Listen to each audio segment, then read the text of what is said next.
सैलाब के मौकों थानू पता है बड़ा अरसा हो गया, लेकिन सैलाब के आफ्टर शॉक्स अजे जारी ने।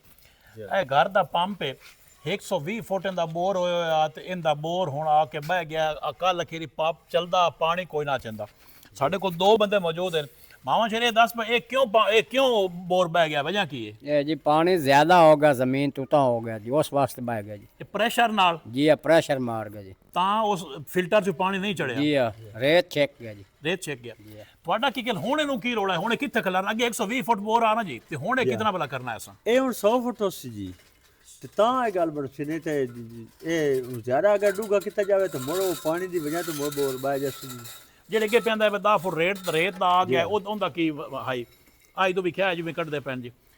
ਅੱਗੇ ਜਿਵੇਂ ਪੈਂਦਾ 10 ਫੁੱਟ ਦਾ ਵਿੱਚ ਟੋਟਾ ਆ ਗਿਆ ਤਾਂ ਰੇਤ ਸਾਫ਼ ਆ ਗਈ, ਇਹ ਤੋਂ ਕੜਾ ਆ ਗਿਆ। ਜੀ ਹਾਂ, ਕੜਾ ਹੁਣ 10 ਫੁੱਟ ਦਾ ਸਾਫ਼ ਆਇਆ, ਉੱਥੇ ਅਸੀਂ ਫਿਲਟਰ ਰੱਖਦੇ ਪਏ, ਪਹਿਲੇ ਮਿੱਟੀ ਆ ਹਾਂ, ਤੇ ਹੁਣ ਰੇਤ ਦਾ ਕੜਾ ਸਾਫ਼ ਆ ਗਿਆ, ਹੁਣ ਇੱਥੇ ਫਿਲਟਰ ਰੱਖਦੇ। ਇਹ ਰੇਤ ਦਾ ਕੜਾ ਭਾਵੇਂ ਜਿੱਥੇ ਵੀ ਸਾਫ਼ ਆ ਜਾਵੇ, ਜੀ ਹਾਂ, ਉੱਥੇ ਪਾਣੀ ਭਾਵੇਂ 110 ਤੇ ਆ ਜਾਵੇ, ਭਾਵੇਂ 100 ਤੇ ਆ ਜਾਵੇ, ਭਾਵੇਂ 80 ਤੇ ਆ ਜਾਵੇ, ਜਿੱਥੇ ਇਸ ਕੜੇ ਆ ਜਾਣਾ ਉੱਥੇ ਬਸ ਚੱਕਰਨੀ। ਉੱਥੇ ਬਸ ਹੁਣ ਇਹਦੀ ਕੀ ਗਾਰੰਟੀ ਹੋਸੀ ਭਲਾ? ਹੁਣ ਇਨਸ਼ਾਅੱਲਾ कई साल चलता रहा और पानी सुथरा निकलती है इंशाल्लाह। तो अगले साल मुड़ सैलाब आ गया तो मुड़ की होसी? वो सैलाब आवन सूरत में तो कोई बंदा नहीं, सैलाब अगर आवे तो मुड़ हेठू पानी चाड़े आवे, पानी मुड़ चाड़े उसी जी उनदे मुड़ की मुड़ बाय ਅਸੀਂ ਮੁੜ ਕੀ ਹੱਲ ਕਰ ਸਾਂਗੇ? ਮੁੜੇ ਦਾ ਹੱਲ ਹੋਰ ਕੋਈ ਨਹੀਂ ਹੁੰਦਾ, ਅੱਲਾਹ ਦੇ ਅਮਰ ਮੰਨਣਾ। ਮੁੜੇ ਤੁਹਾਡੀ ਮਜ਼ਦੂਰੀ ਬਣੀ ਰਹ ਸੀਗੇ ਜੀ ਇਨਸ਼ਾਅੱਲਾ ਜੀ ਜ਼ਰੂਰ।